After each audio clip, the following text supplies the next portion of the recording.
for the Muslims of Palestine, you are secular. If you raise your voice for the Hindus of Bangladesh, you are communal. There was no Bangladesh before December 16, 1971. So who fought in that war?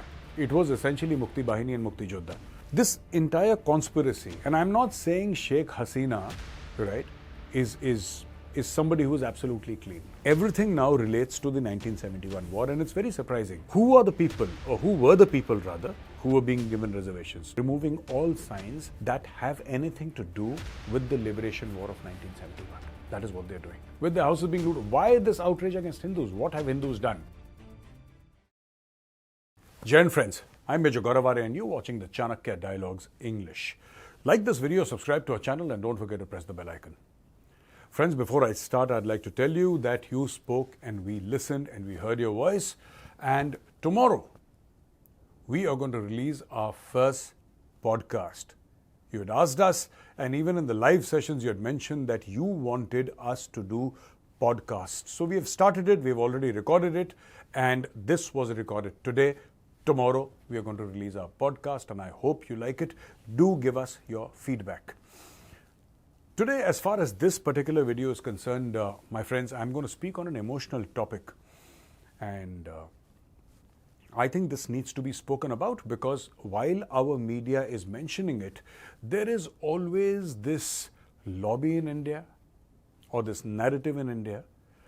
I saw it on social media and I found it extremely interesting that if you raise your voice for the Muslims of Palestine, you are secular. If you raise your voice for the Hindus of Bangladesh, you are communal. So as per that definition, ladies and gentlemen, let me become a little communal today. Hindus are in danger and Bangladesh is burning. In Bangladesh, ladies and gentlemen, as I said, everything's burning. Hindus are being harassed, they are being attacked, their women are raped, they are being, killed, and mobs are attacking their houses and ransacking them. Valuables are being stolen and have been looted in at least 27 districts as of 6th of August 2024. And this report is not an Indian report. It's not by some right-wing Indian publication. This is the Bangladeshi newspaper, the Daily Star. Now, there are videos of temples being set on fire and houses and businesses of Hindus being attacked. And they're doing the rounds of social media. I deliberately did not show any videos here because some of them are pretty graphic and will make your stomach churn. The way people are being killed, hung upside down, women are being lifted from their homes. It's horrifying. Hindu women are being abducted and taken to unknown locations while their homes are being looted and set ablaze. And in many cases, and I've seen this on social media, and I've also spoken to one or two people who are in the know, and they say that they enter homes of people where they think that there is a beautiful Hindu girl and she could be a young girl, 12, 13, 14 years of age. The mob comes and mob just lifts her and takes her away. She's gone. And there is no rule of law in Bangladesh. Right? And this is all taking place in Bangladesh after Sheikh Hasina resigned as the Bangladesh Prime Minister on Monday, that is 5th of August, and fled to India after protests in Bangladesh turned violent. I think approximately between 300 and 400 people died. And demands were made for her resignation. Finally, she relented and she resigned. These protests had initially started when the students in Bangladesh opposed a 30% quota in government jobs for relatives those who fought in the 1971 war. Now, ladies and gentlemen, essentially those who fought, there was no Bangladesh before December 16, 1971. So who fought in that war? It was essentially Mukti, Bahini and Mukti Jodha.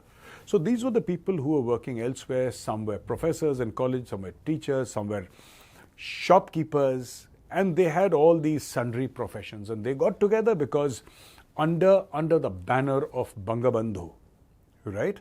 Under the banner of Sheikh Mujibur Rahman, they got together, they united, and they fought against the Pakistanis. And this is what is interesting. This entire conspiracy, and I'm not saying Sheikh Hasina, right, is somebody who is absolutely clean. She has been many a time, a borderline despot. And she has come to be known for heavy-handed tactics. She could have spoken to these people and somehow tried to diffuse the situation. Instead, she called them Razakars and other things, and she took a confrontationist approach towards this entire matter. Now, here is the problem. See, everything now relates to the 1971 war, and it's very surprising how these small little, nuances are coming up out of nowhere. So, who are the people, or who were the people rather, who were being given reservations? All people whose parents or somebody else, their relatives, fought in the 1971 war. These were the Mukti Bahinis and the Mukti Jodhas. They were the beneficiaries. So it was not an outsider. It was essentially, or they were essentially Bangladeshi citizens. And this is how Bangladesh thought we will honor those who died for Bangladesh in 1971 and who gave up so much. They were tortured and they were brutalized, but this is how you honor. But so this traces its roots back to 1971. And then again, you see these guys climbing up on the statue of Sheikh Mujibur Rahman and breaking his statue, right? So I don't understand. Why break Bangabandhu's statue? Why break the statue of Sheikh Mujibur Rahman? Why destroy a statue? You don't like Sheikh Hasina, his daughter, that's fine, throw her out. And you've done that. Now, what is happening in Bangladesh is pretty insidious. What is happening, ladies and gentlemen, is they are removing all signs, slowly and slowly, removing all signs that have anything to do with the liberation war of 1971. That is what they're doing. And this entire reservation thing in Bangladesh was not based on religion or caste or language or ethnicity or skin color or food habit. It was based on the war heroes of 1971. So anything that has got to do, or anything that is, in a way positive or reflects positively on the 1971 liberation war, according to the Bangladeshis, that must be removed. Since Sheikh Hasina's departure, radical groups in Bangladesh have caused widespread havoc and destruction. Several districts of Bangladesh saw massive outrage against Hindus, with their houses being looted. Why this outrage against Hindus? What have Hindus done? Were Hindus, actively supporting this government coming out on the roads? And even if they were, so what? You've always told us that Bangladesh is a democracy. Anybody can support anybody else. But here you see that Hindus are being selectively targeted. Why? Because at the background of this is also Jamaat-e-Islami. They believe Bangladesh should be for Muslims alone. And it's not that they are not killing Muslims. Of course they are, right? And we have several cases here.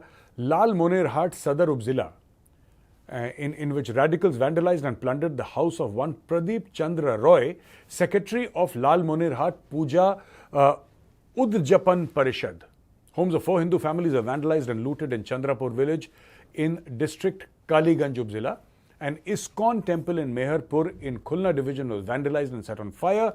Hindu Awami League leader Haradhan Roy and his nephew were lynched and murdered by a mob. The military has announced plans to establish an interim government and Muhammad Yunus to become Prime Minister.